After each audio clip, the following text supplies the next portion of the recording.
a particle of mass m starting from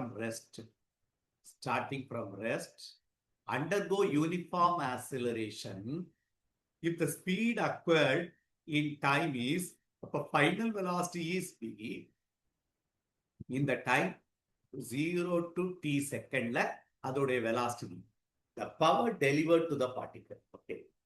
அப்போ initial velocity final velocity power கண்டுபிடிக்கும்.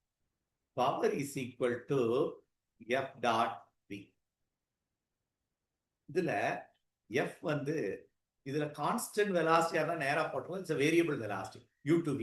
அப்ப m into a பல dv by dt into v.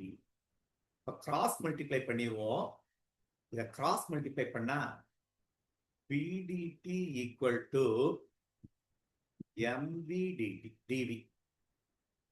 Integrate both sides. It is clear time vary from 0 to t. At the time, velocity vary from 0 to v. Integrate பண்ணிரும். p dt integrate பண்ண t அதுதான் instead of small t we are substituting capital T pt equal to இதை integrate பண்ணா mv squared by 2 limit upper limit v தான் இருக்கு, lower limit 0. அப்போ again you will get v. அப்போ balance என்ன இருக்கு? pt equal to mv squared by 2.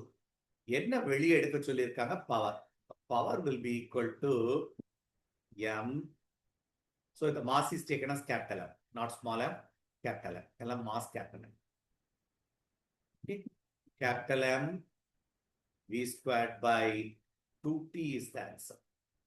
So mv squared by 2t is the correct answer.